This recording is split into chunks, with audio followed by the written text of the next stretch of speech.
Nacional. Venta del Banco de Costa Rica, VIXA y parte del INS vuelve una vez más a la agenda nacional. El gobierno la plantea como salida para reducir la deuda. Eso nos dará aproximadamente 1.2 billones de colones que podemos usar para reducir la deuda. Sin embargo, los históricos oponentes e impulsores desde ya desempolvan los argumentos en pro y en contra. Bueno, en ANEP hemos sido férreos opositores a la venta de activos. Yo hubiera preferido una propuesta de vender el 100% del INS. Para algunos quedan aún muchas preguntas tras el anuncio. No sé cómo pensar, por ejemplo, en plantear la venta de una entidad pública sin consultarle a la entidad pública su situación. Esto es Estado Nacional. Muy buenos días, bienvenidos nuevamente a Estado Nacional. Muchas gracias por acompañarnos las mañanas de los domingos aquí en nuestra mesa de discusión. En el marco de la celebración de los 100 primeros días del gobierno de don Rodrigo Chávez, el presidente de la República anunció su intención de poner a la venta activos estatales, específicamente el Banco de Costa Rica, el Banco Internacional de Costa Rica, VIXA, y también una parte, el 49% del Instituto Nacional de Seguros. Esto reabre una discusión que ya ha estado en la mesa nacional durante varias administraciones, y es, ¿debería el país sí o no vender activos estatales? ¿Cómo se garantiza que lo recaudado con esa venta realmente se va a utilizar para los fines que se piden, en este caso, pagar deuda pública? Y también, ¿cuánto tiempo se podría tardar estos procesos para que se lleguen a ejecutar? Para conversar sobre este tema, permítame presentarle a nuestros invitados del día de hoy. Está con nosotros don José Luis Arce, quien es economista y es director de la firma FCS Análisis y Estrategia. Hace varios días, don José Luis, no lo teníamos por acá. Bienvenido de vuelta. Muchas gracias, encantado de platicar esta mañana con ustedes sobre este tema tan complejo y tan lleno de aristas de todo tipo, económicas y políticas. Así es, ha dado muchísimo que conversar, como cada vez que en nuestra historia política y económica se ha puesto sobre la mesa. También se integra a nuestra conversación del día de hoy don Olman Segura, quien es también economista y es director del Centro Internacional, iba a decir interamericano, Centro Internacional de Política Económica, CIMPE, de la Universidad Nacional. Bienvenido de nuevo aquí a Estado Nacional. Muchas gracias por la invitación y un placer compartir con José Luis y con ustedes, con todos, con don Miguel también. Muchas gracias. Y además tenemos el honor este domingo de contar con la participación también a través de la plataforma virtual de don Miguel Gutiérrez Saxe, también economista, exfundador y exdirector del programa Estado de la Nación, un gran conocedor de todos estos temas y proyectos económicos y sociales que ha discutido el país a lo largo de su historia. Muy buenos días, don Miguel, bienvenido. Muchas gracias, Liliana, y encantado de estar compartiendo con dos ilustres colegas. Bueno, y hoy que vamos a hablar, don Miguel, de venta de activos, una conversación que ha tenido el país en varias ocasiones en el pasado, ¿verdad? Muchas, y la verdad que hay conclusiones importantes sobre el tema. La primera es que una decisión de esta naturaleza requiere de fuerza política para impulsarla. Ya sabemos que son 38 votos en la Asamblea Legislativa lo que se requiere. Pero no solo sabemos eso, sino también sabemos que no conviene en absoluto vender activos sin un propósito de política pública clara. Me parece que el tema de reducir la deuda, si fuera algo muy significativo, podría invocarse como la razón de política pública para emprender un asunto de esta naturaleza. Y hay una tercera cosa que también sabemos con claridad, y es que si hay algo que se asusta muy fácilmente, son los depósitos. Son nerviosos, ¿verdad? Si usted dice, mire, de aquí en adelante sus depósitos no tienen la garantía del Estado, bueno, usted comienza a pensar dónde dejar sus recursos. Así es. Por supuesto que estoy absolutamente seguro de que no se trata de una situación inminente que ya comienza, en absoluto. Pasará bastante tiempo y tendrán que haber muchas conversaciones para que esto prospere. Así es, don Miguel, y estas son las primeras aproximaciones que hacemos al tema, pero ¿qué le parece si recordamos un poquito qué fue lo que pasó esta semana y cómo salió esto a la agenda nacional? Y es que en ese evento que hizo el presidente Rodrigo Chávez para conmemorar sus primeros 100 días, hizo varios anuncios que dieron mucho que hablar. Primero hizo un recorrido por las cosas que él dice ha logrado en estos primeros meses, pero anunció su intención de impulsar la legalización de la marihuana para uso recreativo. También habló de su intención de pasar el Fondo Nacional de Telecomunicaciones, que actualmente lo maneja la Superintendencia de Telecomunicaciones. Él dijo que quiere enviar un proyecto para que pase a administración del Ministerio de Ciencia y Tecnología. Pero sin duda, lo que acaparó la atención de todos los sectores esta semana fueron esos anuncios en los que habló de vender activos. Primero, habló de proyectos de ley que según él ya están listos para vender el Banco de Costa Rica y el VIXA. Veamos qué dijo. Aproximadamente 1.2 billones de colones que podemos usar para reducir la deuda. Pronto presentaremos al Congreso un proyecto de ley en ese sentido. Están listos, los estoy revisando. Pronto presentará los proyectos, están listos y los está revisando, eso dijo el presidente de la República. Por supuesto, de inmediato surgieron las posiciones a favor y en contra en el escenario en donde se va a mover esto, que es la Asamblea Legislativa. Veamos qué dijeron algunos de los jefes de fracción. Yo creo que aquí estamos hablando de un tema de fondo y es cuál es la visión que tenemos de la labor del Estado.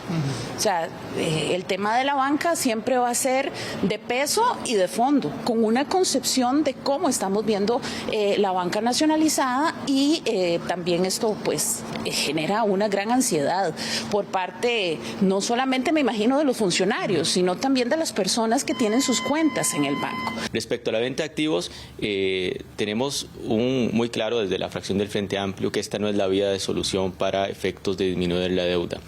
Porque, por ejemplo, la venta del Banco de Costa Rica implica que el Banco de Costa Rica, que hoy genera utilidades, que las utilizamos también para fines públicos, dejarían de estar en manos públicas y pasarían a estar en manos privadas. Por ejemplo, el 15% de las utilidades del Banco de Costa Rica se van directito al IBM, a alimentar, a fortalecer el fondo de pensiones. ¿Cómo se financiaría eso si ahora vendemos el banco y entonces ese 15% de las utilidades ya no son de todos y todas, sino que pasan a estar en manos privadas? La propuesta de la venta del BCR y VIXA está en nuestro plan de gobierno.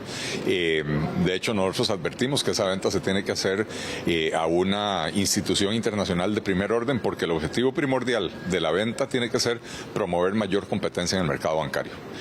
Si es nada más para vender, para recoger plata, podemos cometer errores, profundizar más bien el modelo oligopólico y eso sería malo para el país. En cuanto al proyecto de la venta de los activos de VIXA, de BCR, del 49%, del INS, pues lo que nosotros hemos planteado y creemos que debe ser así, es que es un proyecto muy grande, es un tema que no se puede decir así nomás estamos a favor o en contra, no hay que estudiar bien y sobre todo tener claridad de cuáles son los argumentos del gobierno para decir que eso va a generar 1.2 billones de colones que va a permitir el pago de deuda. Por supuesto que creemos que es una propuesta interesante, hay que tomarla en cuenta, hay que discutirla, podríamos verla con buenos ojos, eso sí, después de hacer ese estudio minucioso. Con respecto a la venta de activos, vamos a esperar a que lleguen los proyectos de ley porque ayer se anunció, sin embargo esto requiere proyectos de ley que al día de hoy no conocemos y ahí vamos a ver los detalles minuciosos de cuáles son las condiciones que se plantean, pero entendiendo que esto es para avanzar porque no es que ponemos una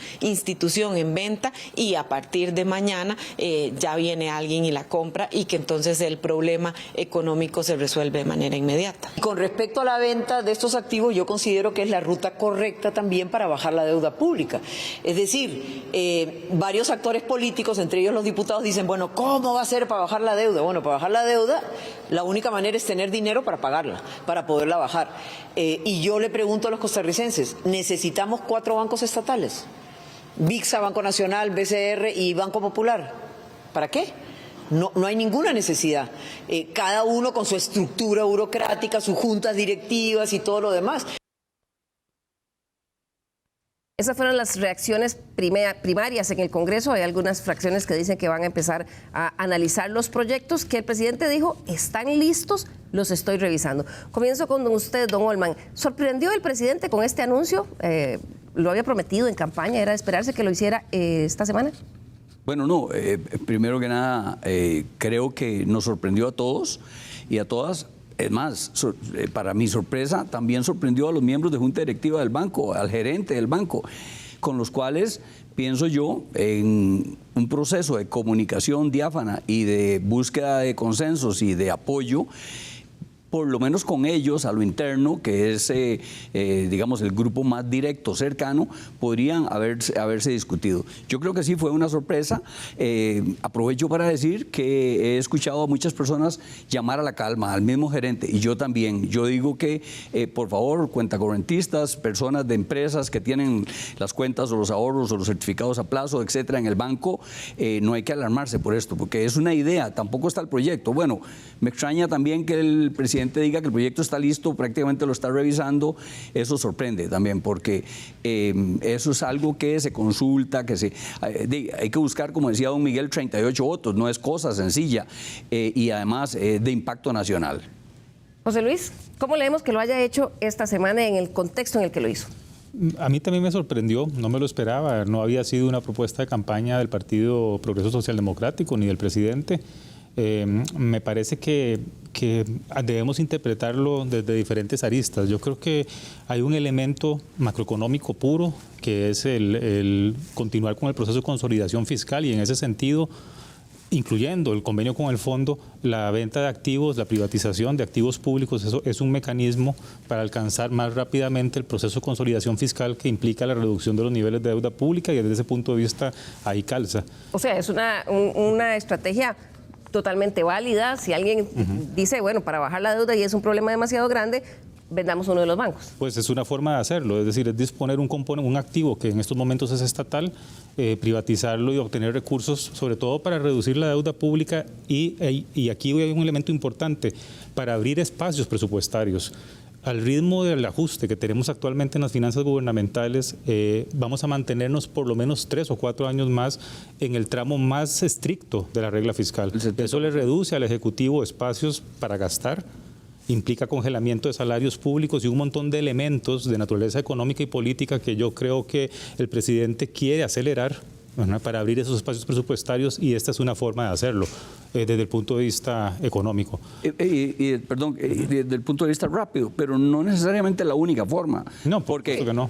Una de las formas. Bueno, exacto, pero entonces, en ese sentido, yo no sé qué opinas, José Luis y Miguel, yo creo que también se hizo poco énfasis en el marco de ese contexto que usted está diciendo y de los 100 días que se estaban conmemorando ese día, poco énfasis en un trabajo que desde que él era ministro estaba haciendo de ataque a la elusión fiscal, a la evasión fiscal, incluso a las exoneraciones, que por ahí sí puede venir recursos.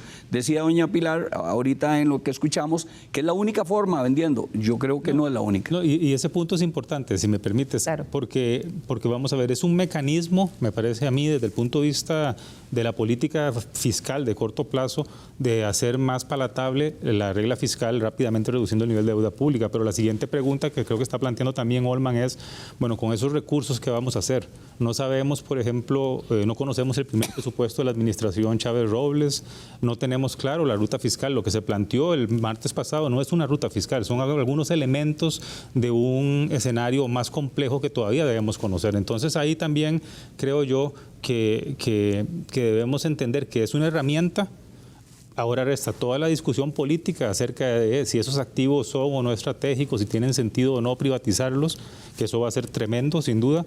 Y lo que para mí me parece más importante es la pregunta que debemos respondernos como sociedad es qué queremos hacer con esos espacios fiscales que estamos abriendo si vendemos o privatizamos activos públicos, que eso también está ausente por lo menos por el momento de la discusión. Claro, y es que este anuncio de esta semana, además de las reacciones de los actores, también ha elevado las voces de los que históricamente han estado a favor y en contra de la venta de activos. Uno de esos impulsores ha sido el expresidente Miguel Ángel Rodríguez, quien lo intentó desde su gestión como mandatario en 1998. Para él, consultado por Estado Nacional, dijo: ya es hora de que el país vuelva a hablar sobre esta decisión. Veamos qué nos dijo.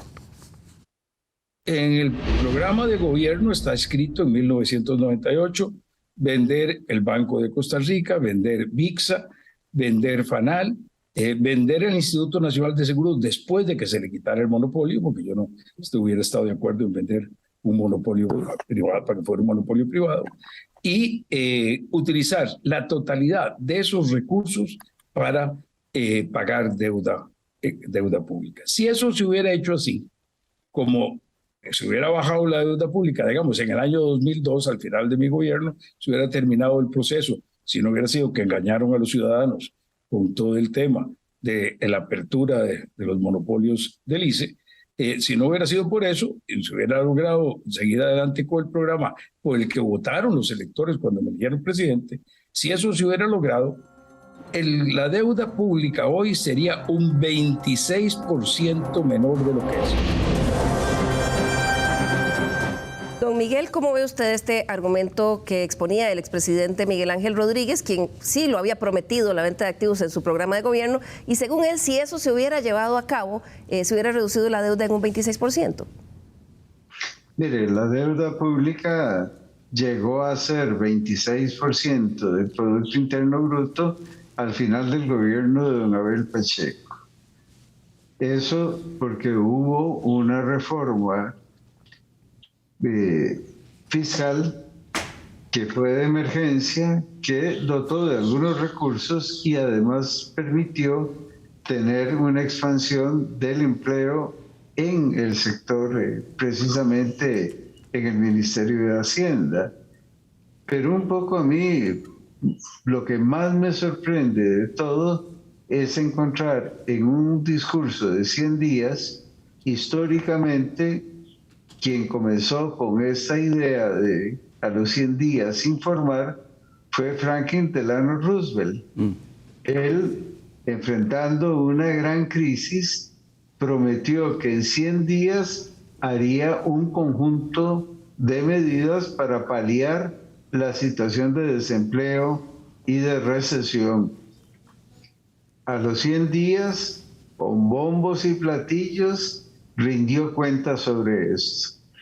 Me parece que este no es típicamente un discurso de 100 días. El segundo que ya trajo esta idea a Costa Rica fue don Luis Alberto Monge, allá en los 80, de nuevo una situación de crisis, un conjunto de promesas y que tenían como plazo 100 días. Eran promesas de muy corto plazo. Lo que enfrentamos en este discurso fue una formulación de un conjunto de ejes y de iniciativas, rutas o algo así. Pero el tema ya lo planteaba Alicia en El País de las Maravillas. Le preguntó al conejo: mire, ¿cuál camino debo seguir? Y el conejo le contestó: depende a dónde quiera ir. De tal forma que si usted no sabe de dónde va, cualquier camino es bueno. ¿Y le da la impresión que en este momento no hay mucha claridad de hacia dónde va el país? Yo pienso que acá hubo un esbozo de 9 ejes. Primera vez que tenemos un esbozo así de completo del señor presidente. Y bueno, José Luis plantea un tema, la ruta fiscal. no tiene tanta elaboración la ruta fiscal en este discurso, y es evidentemente de la mayor preocupación. Ya él lo planteaba, bueno, esa ruta fiscal que se está recorriendo con el Fondo Monetario, allá por el 2030 o tal vez un poco antes, nos llevaría a una situación de devolver al gasto público cierto vigor. En este momento está muy restringido. La regla fiscal la restringe. Ahora, ¿cuál es la ruta en materia de ingresos, gastos? Yo, por lo menos, estoy un tanto confuso, en el tanto el país no tiene las estadísticas que corresponden a ingresos, gastos, la evolución de todos estos indicadores. Así es, don Miguel, estamos ayunos, perdón que lo interrumpa, estamos ayunos de esas cifras desde marzo. Aquí en Estado Nacional preguntamos directamente al Ministerio de Hacienda y nos contestaron que era que el sistema pues no está funcionando, pero no está funcionando hace 4 meses. Y eso lo lleva a uno a preguntarse, José Luis, también cómo, porque bueno, esa ruta fiscal de la que han hablado, realmente de lo que uno ve es la urgencia de los eurobonos para pagar deuda y cómo se sale a hacer esa transacción con 6.000 millones de dólares en eurobonos cuando el país ni siquiera tiene estadísticas fiscales. Bueno, eso es parte, creo, de lo que Miguel estaba mencionando. Es decir, en realidad creo que hay que tratar de tener un poco más de luz, ¿verdad?, sobre cuál es la ruta fiscal de la nueva administración. Vamos teniendo como piezas de un rompecabezas que se van armando. Ya tenemos un poco de información, por ejemplo, en el sentido de que impositivamente o tributariamente va a estar concentrado en los temas tecnológicos y en las reformas asociadas con renta global, que eso va a abrirle un frente político importante con los grupos más conservadores en el Congreso, porque aunque en teoría no incrementa la carga tributaria, sí cambia la distribución de las cargas y eso obviamente afecta a grupos de interés. Plantea la venta de activos, yo insisto, me parece que es una estrategia básicamente para en lo presupuestario abrir espacios más rápido para poder tener un poco más de flexibilidad de la que tenemos ahora y que realmente actualmente los presupuestos son muy inflexibles por la regla fiscal y además por la estructura de gastos que tiene este país. Ahí también esa es otra pieza, pero todavía no sabemos cuáles son sus orientaciones de política pública. El Plan Nacional de Desarrollo apenas se va a presentar a finales de este mes, supongo.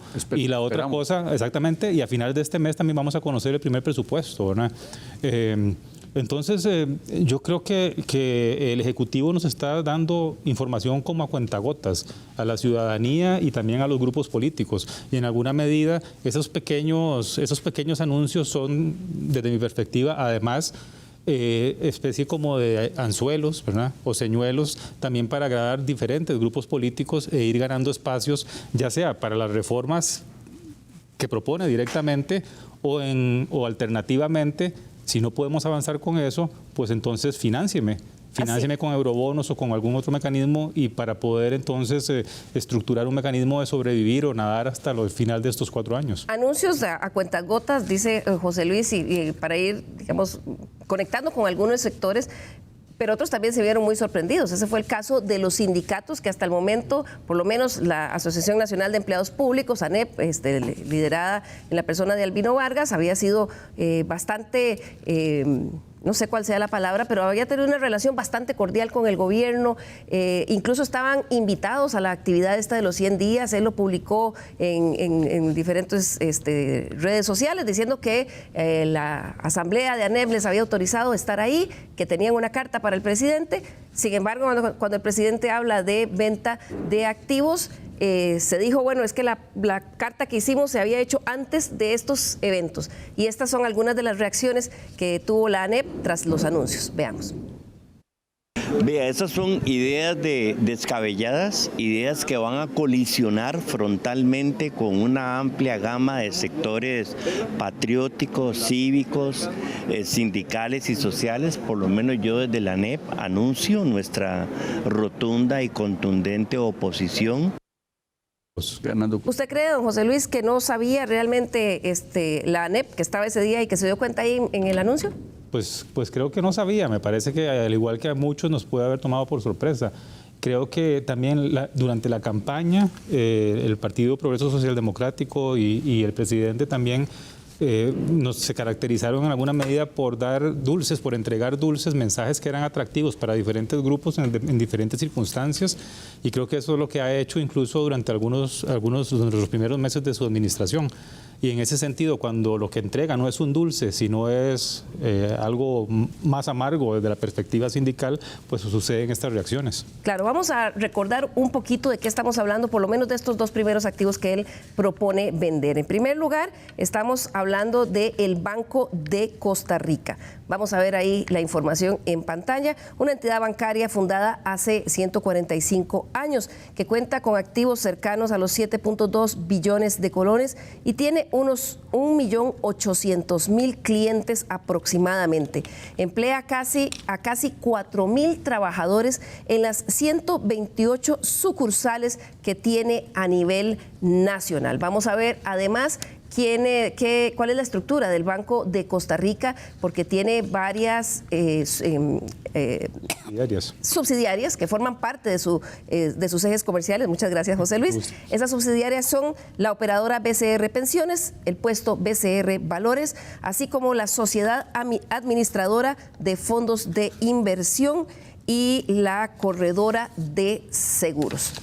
Por otro lado, voy a pedirle a los compañeros también que me ayuden con la información sobre VIXA, que es la otra entidad que él está planteando venderla totalmente. Ese es otro activo estatal que el presidente quiere sacar a la venta. Es un banco fundado en 1976, que es propiedad 51% del Banco de Costa Rica y un 49% del Banco Nacional. Cuenta con activos cercanos a los 1.800 millones de dólares y leí que cerró el año pasado con una utilidad de 3.8 millones de dólares. Este banco tiene su sede en Panamá y oficinas para negocios en Costa Rica, Nicaragua, Salvador, Guatemala y Miami. Cada vez que en el pasado se ha hablado de vender activos, siempre sale VIXA a relucir, aunque es un banco bastante pequeño, don Olman. Hablar en el caso del Banco de Costa Rica, evidentemente es mucho más atractivo, pero VIXA pareciera que es un banco un poco, ya un cascarón, como dicen algunos.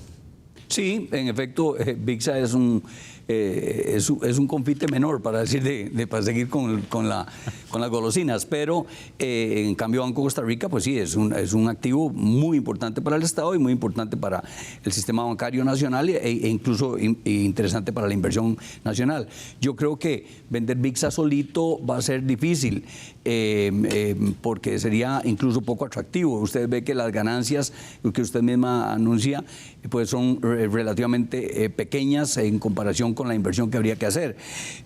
Yo me devuelvo un poquito a lo que estábamos hablando antes, y yo también extraño que la inexistencia, o por lo menos la falta de un anuncio claro de para dónde va el país, de para dónde va la economía, cuál es el plan de reactivación económica. Pero doña Pilar Cisneros en el Congreso y el ministro Nogui Acosta dicen que eso está clarísimo, que la ruta está clarísima y que son los proyectos que se han ido, bueno, porque digo, la crítica ha sido de muchos sectores, pero sí hemos tenido de parte de esos voceros, doña Pilar en el Congreso dice que la ruta está muy clara. Sí, surgen elementos y acciones esporádicas que en efecto son de política económica y de política pública, pero yo tuve la oportunidad en la administración pasada de criticar e incluso hablar con el señor presidente de la República, porque ellos tenían en exceso planes de reactivación, tuvieron 3 o 4, si no me acuerdo mal.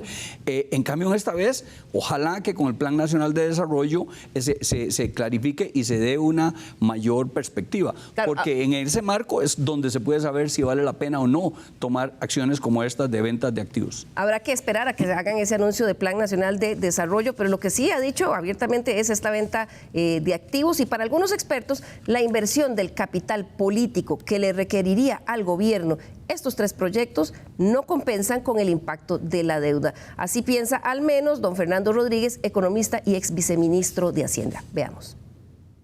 Es un tema que debía manejarse con más cautela, o sea, empezar a hablar de la posibilidad y tener más información a la par para poder hacerlo. Además, creo que en su alocución el presidente habla de una serie mucho mayor, digamos, de propuestas, y muchas de estas van a tener que pasar por la Asamblea Legislativa, incluyendo otras que puede ser que no haya dicho, pero que son de interés para el gobierno. Esto va a requerir una inversión importante, capital político. ¿Cuál va a ser la prioridad del gobierno en ese montón de propuestas que van a llegar a la Asamblea? Esta, otras, ¿cuáles y cómo va a enfrentar eso? Ahí es en donde yo creo que es importante saber cuál va a ser la estrategia a nivel político hacia adelante. ¿A dónde va a enfocar las prioridades el gobierno o a dónde va a poner ese capital político? Vamos a hacer aquí nuestra primera pausa y al regresar vamos a conversar precisamente de este tema.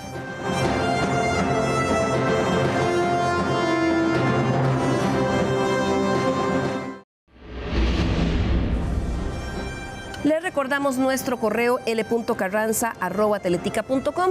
Escríbanos, nos interesa mucho conocer sus sugerencias de temas, sus observaciones y sus críticas también. La idea es que aprendamos todos juntos.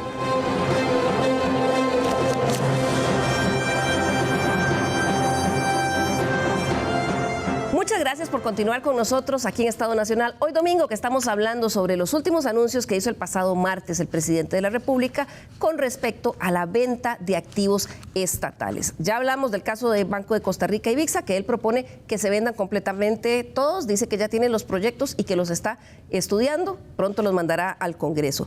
Dice, pero el presidente también propone vender parte del Instituto Nacional de Seguros. Eso sí, dejando la mayoría accionaria en manos del Estado, 51%, y que se venda solo el 49% de las acciones. Esto es lo que él propone. Si vendemos el 49% de las acciones del INS para que, por ejemplo, los fondos de pensiones costarricenses puedan invertir en esa institución en lugar de haberse llevado cientos de miles de millones de colones al extranjero y haber perdido en apuestas que al final del día no están beneficiando a nadie.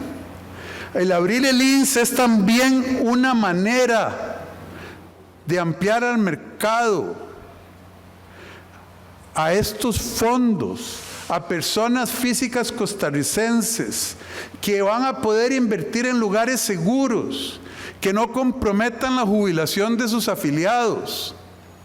Además, esa ampliación accionaria nos daría más o menos 590,000, yo espero que más, 590,000 millones de colones.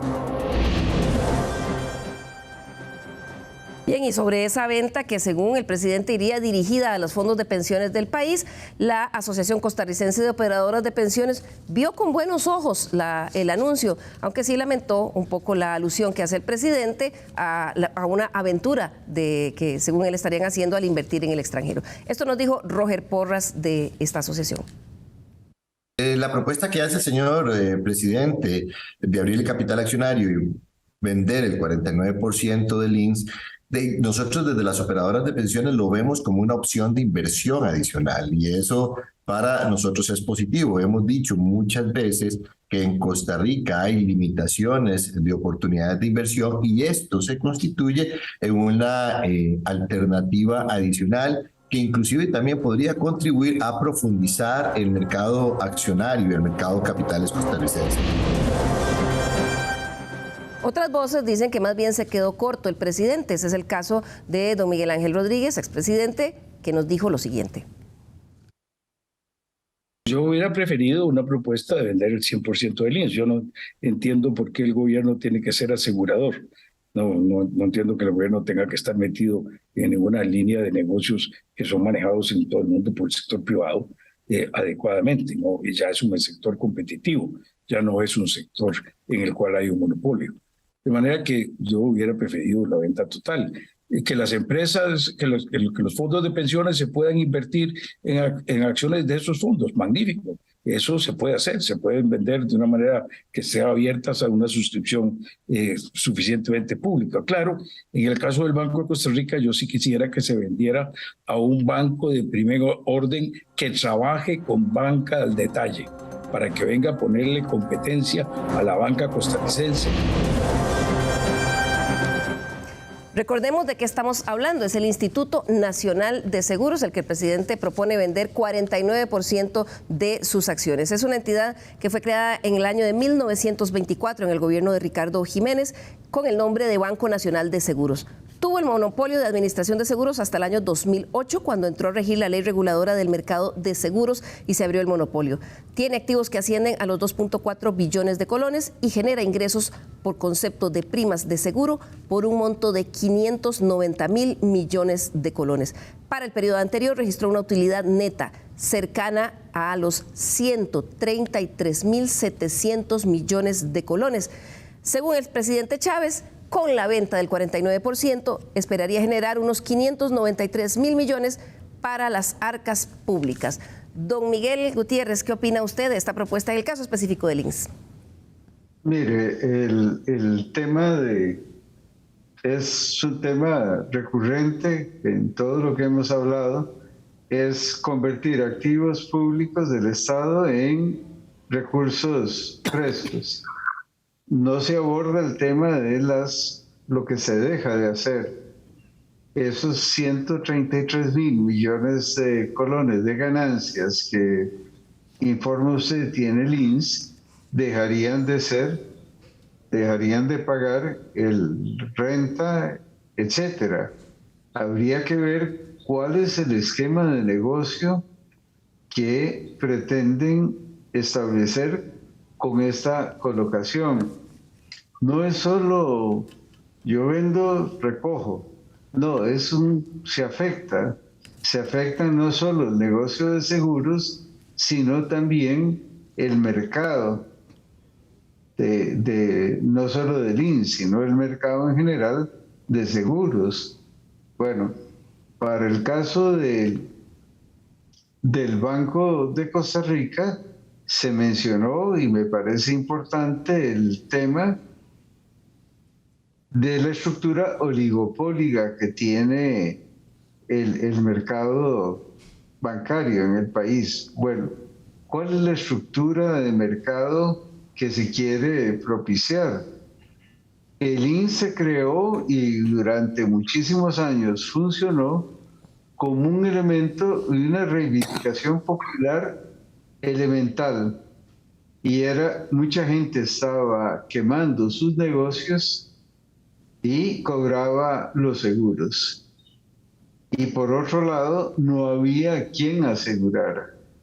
Entonces se convirtió en una gran reivindicación, se hizo esa institución posiblemente pero en aquella época, don Miguel, en el nuevo contexto, ¿cómo mantiene ese legado de la institución? Lo que digo yo es que ahora tendríamos que pensar, o alguien debería expresar, cómo es el negocio que está proponiendo.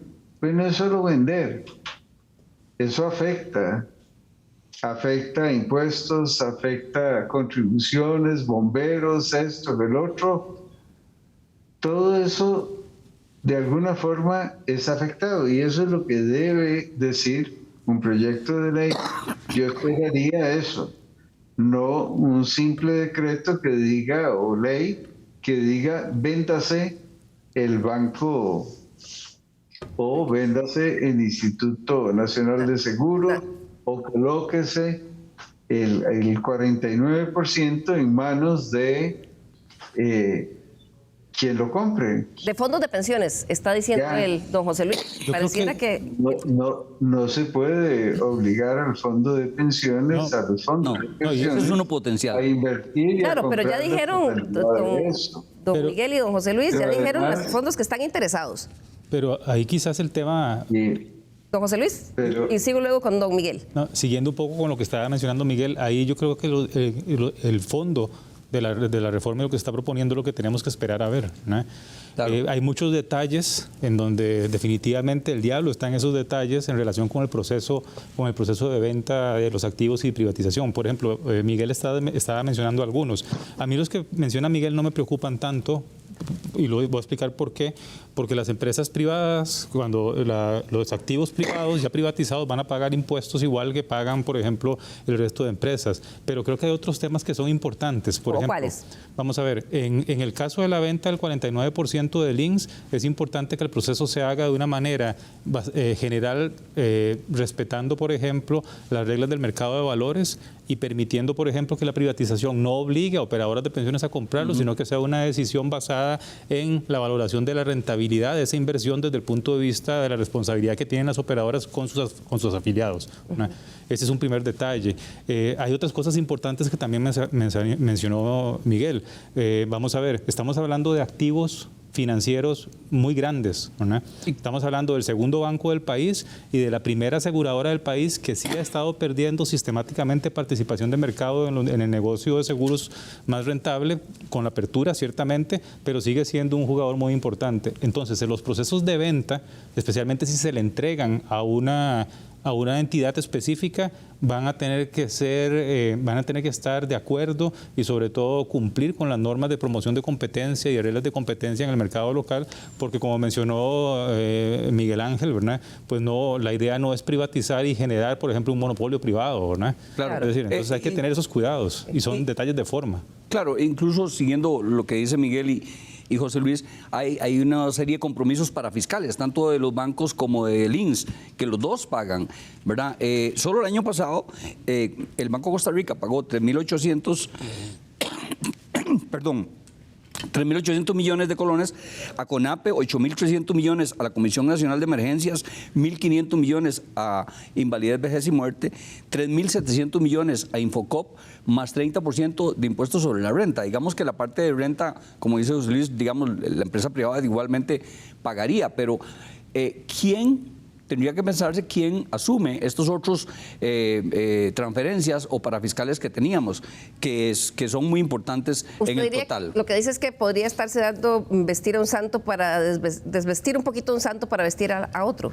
Pues de alguna manera, por lo menos desvistiéndolo parcialmente, porque ciertamente podría asumirse que, bueno, lo paga el Estado mismo. Entonces, bueno, habría que crear un nuevo impuesto, habría que desvestir algún santo, como dice usted, para poderlo cubrir. O pensar también, y esa es la parte que insisto, creo que es muy importante en esta discusión, pero que no la veo ni planteada ni por el Ejecutivo, ni por la oposición, tanto de grupos de interés o política, y es, bueno, por ejemplo, en lo que estás planteando, Olman, ¿tiene sentido esa carga para fiscal? Por ejemplo, ¿tiene sentido transferir un porcentaje importante de las ganancias de los bancos públicos a Infocop? ¿A Infocop? Por ejemplo. Tal vez no. Tal vez no. Entonces, hay muchos temas, ¿verdad?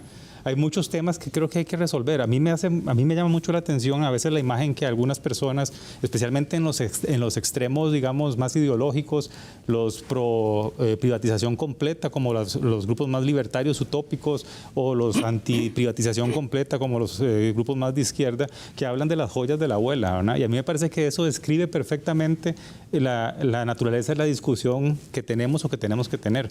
Y aquí tal vez salirse de esas visiones bucólicas. Y no solo eso, porque cuando hablamos de las joyas de la abuela, no estamos hablando de las joyas de la dueña de casa de este momento, estamos hablando de cosas antiguas, añejas en alguna medida. Aquí la pregunta relevante que podrían haber dejado de tener sentido. Que podrían haber dejado de tener sentido, ¿verdad? Claro. Y entonces, por ejemplo, nos concentramos en si tener activos en el sistema financiero de naturaleza estatal debe hacerse o no, y nos olvidamos, por ejemplo, de que requerimos financiar 8% del PIB en educación, que requerimos financiar otro tipo de gasto y que es posible, no estoy diciendo que sea la única forma, pero que es posible que vendiendo esas joyas de la abuela, que ya cumplieron su papel en los años 50 o que cumplieron su papel a inicios del siglo pasado, ¿verdad?, se puedan obtener los recursos necesarios. Pero de nuevo, ahí no quiero que malinterpreten en el siguiente sentido. Yo siento que el gobierno no está planteando esa discusión. Sí. Nadie la está planteando y esa es la que deberíamos plantear. No es lo que está poniendo en la mesa. Permítame coincidir con José Luis en el sentido de que no sabemos si con eso podemos apoyar, digamos, la educación u otras cosas, pero tampoco sabemos lo contrario. O sea, ese es el problema. Y además yo creo que somos ilusos a veces pensar que no hay una estrategia política detrás de esto. Yo creo que de alguna manera el gobierno está planteando una bomba, un tema muy álgido, que los grupos extremos ya los conocemos, perdón, y están para un lado y para otro, pero los grupos centrales, que incluso son los mayoritarios en el Congreso y mayoritarios en el país, se dividen y entonces se diluyen. Y en una polarización. Y partidos concretos, como decir Liberación Nacional, no tienen un líder que les lleve a una posición más clara rápidamente, sino que quedan, digamos, partidos, para decir de alguna manera, o divididos en opiniones, y esa discusión de fondo es la que hay que dar. ¿Para dónde va Costa Rica? ¿Para dónde es el camino? ¿Y para dónde sería la estrategia de dinamización de la economía nuevamente? La Escuela de Ciencias Políticas de la Universidad de Costa Rica realizó esta semana una actividad, es más bien el Observatorio de la Política Pública de la Universidad de Costa Rica, para analizar los primeros 100 días del gobierno, y ahí se tocó este tema, también este anuncio sobre la venta de activos. El sociólogo Randall Blanco también analizó desde su perspectiva esta nueva agenda, como la llama él, de venta de activos. Veamos qué dijo. Pero ¿qué es lo que vende? Vean la vieja agenda de la nueva era, ¿sí?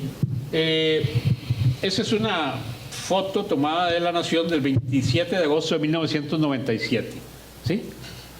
Hace 25 años, ¿verdad? La Nación titula: definen proceso para vender el BCR y traspasar el 40% del INS. Hace 25 años.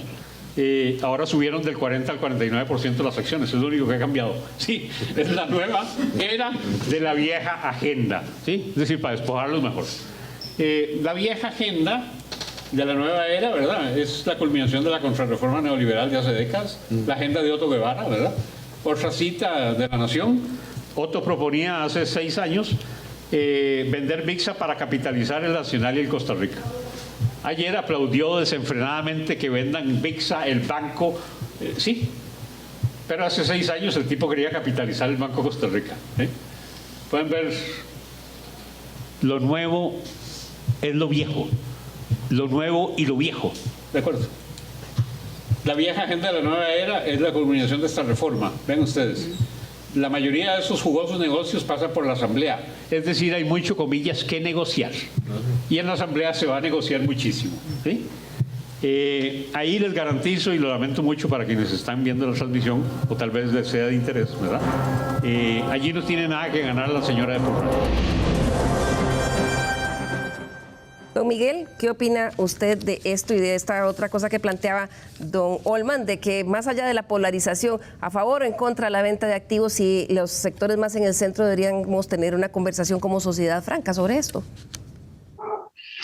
No, pienso que el gran problema es comenzar a conversar sobre una idea vaga que no tiene concreción. Creo que para comenzar a discutir los temas tan importantes como, por ejemplo, privatización, usted puede tirar una idea general y polarizar a favor, en contra, y son las viejas posiciones ideológicas renovadas. Es muy cierto lo que dijeron. Nada más nuevo que lo olvidado. Y si no recordamos, si no tenemos memoria, todo nos resulta nuevo. Estas conversaciones han generado mucha polarización en el país, han generado conflictos sociales bastante fuertes. De ahí que pienso que Fernando Rodríguez nos planteaba algo importante. Acá hay capital político que se estaría invirtiendo. El gran problema es que esto no es una pieza típica de alguien que quiere informar qué ha hecho en los primeros 100 días para enfrentar una situación muy crítica en el país. Sino que más bien comienza a tirar nuevas líneas. El gran problema es que quizás resuelve tácticamente algo, y descoloca la discusión nacional y la recoloca de otra forma. Bueno, pero el gran problema es que se quedó con el montón de promesas nuevas. Ahí tal vez. Y ahora tendrá que rendir cuentas sobre esas promesas nuevas. Claro, José Luis quiere complementar lo que usted dice.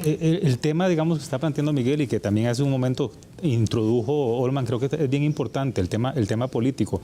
Yo veo en la propuesta de la venta de activos incluso una estrategia bastante interesante, por lo menos que intuyo o yo estoy tratando de imaginarme. Vamos a ver, ciertamente las fuerzas en el Congreso son bastante conservadoras, ¿no? Incluso en partidos como Liberación Nacional, que tiene un espectro bastante grande, digamos, de posiciones políticas en su bancada. Ahí hay algunos sectores que podrían estar, que están a favor de reforma del Estado, aunque todavía no sabemos qué significa eso, y que podrían estar a favor de la venta de activos. Entonces, esa propuesta es de nuevo una especie como de dulce, veo yo, para atraer sectores conservadores como el Partido Liberal Progresista, incluso Nueva República, e ir creando quizás algún tipo de apoyos para otros componentes de la agenda, ¿no?, del gobierno, incluyendo la agenda de financiación. ¿Y qué pasa cuando esto tope con cerca? Si, llamémoslo así, ya probablemente por temas de ausencia de acuerdos legislativos o, como planteaba Miguel, porque sean las personas en la calle, digamos, una oposición popular lo detenga, supongamos, ¿no? Pues ahí va a estar la salida B. La salida B es: yo lo intenté, yo acordé, digamos, con grupos políticos conservadores una cierta agenda, ahora lo que necesito es que me financie con un plan de eurobonos, por ejemplo, de 4 años. Yo termino mi periodo presidencial, tengo un poco más de espacio presupuestario, tengo menos presiones de financiación, pero lo intento. Entonces, la verdad, creo que va a quemar capital político, y de hecho el hecho de que estemos aquí gastando una hora del sábado discutiendo esto, creo que lo demuestra claramente, ¿verdad? Del domingo, exactamente. Es que algunos se confunde con esto de las fechas. Entonces, creo que puede ser que queme capital político sin duda, pero también le abre espacios, avenidas de alternativas políticas para obtener, por ejemplo, elemento clave para su gobierno, me parece a mí, desde lo económico, que es financiación. Es conseguir financiamiento externo, porque eso va a ser clave para tener espacios presupuestarios espacios presupuestarios en lo que quiera el Ejecutivo gastar, que es lo que todavía no sabemos. Yo no entiendo por qué no el gobierno lanza un plan de una serie de cosas que ha mencionado. Para decir algo, se habla de la ciudad gobierno, bueno, láncelo. Se habla del canal interoceánico, bueno, láncelo. ¿Qué pareciera, don Olman, que sigue siendo anuncios de campaña, verdad? Claro, exactamente. O sea, cuando yo, no sé si Miguel me malinterpretó, pero cuando yo decía que esto hay que discutirlo, no es discutir esto de la venta del banco, es discutir casi que el pacto social que existe en Costa Rica para ver si estamos de verdad guardando las joyas de la abuela que ya no sirven o que sí sirven. Y por eso vale decir que esto no es un tema pequeño. O sea, el Banco Costa Rica es el que está de primero en el ranking de utilidades operativo de todos los bancos y financieras en Costa Rica el año 2021. Claro, hay otros rankings que lo ponen en otras situaciones, pero es un buen activo. Claro. Don Fernando Rodríguez decía que tras estos anuncios quedan muchísimas preguntas, o más bien más preguntas que respuestas, que es lo que vamos a ver en las próximas semanas y meses. Veamos lo que nos dijo. El esfuerzo que podría significar esto, la discusión que se va a dar en el país, el compromiso de capital político de parte del gobierno y toda una serie de preguntas que van a tener que responderse en el camino, no justifican el efecto que va a tener esto en la deuda. Es un impacto muy pequeño para una discusión que puede convertirse en un tema país que complique muchísimo el avance de otras agendas. ¿Qué opina, don Miguel? Bueno, me parece que la lógica nos conduce a eso. ¿Qué es lo que se genera? Una nueva situación política con nuevos compromisos políticos. Tácticamente puede funcionar, tiene muchos distractores. Me parece que no es tan efectivo lo que prevé José Luis de armar una coalición, digamos, muy conservadora alrededor del tema de privatización. Hay varios sectores de estos mismos, por ejemplo, FENSAC tiene muchas dudas sobre la conveniencia de vender sin más este tipo de activos porque profundiza las estructuras oligopólicas de pocos actores muy fuertes.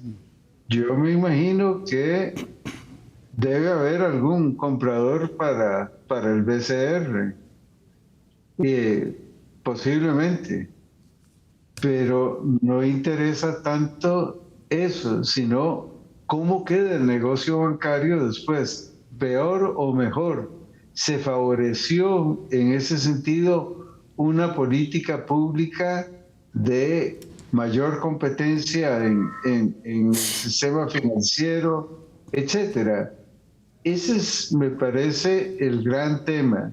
Ciertamente el panal fue golpeado, las avispas se están volando. Y ahora, ¿qué es lo que va a suceder?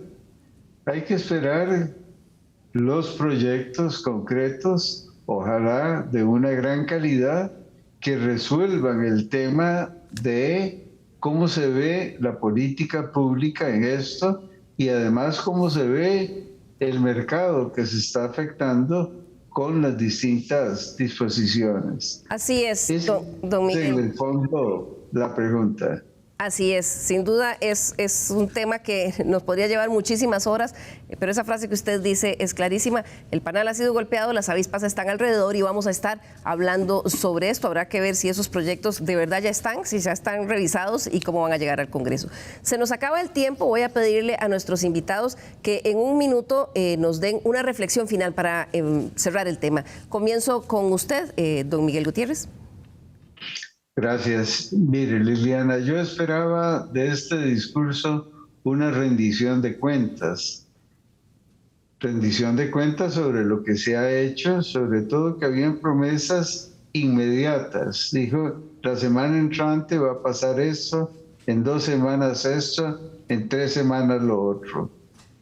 Eso me parece que no fue el tono del discurso ni el contenido del discurso.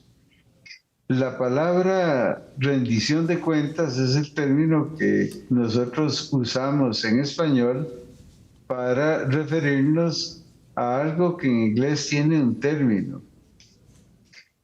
Pero digamos que el término de rendición de cuentas es la obligación de rendir cuentas, de dar explicaciones de manera veraz, completa, oportuna y responsable. Verás, yo no encontré el sustento de veracidad de muchas aseveraciones, sino el enunciado de nuevos propósitos.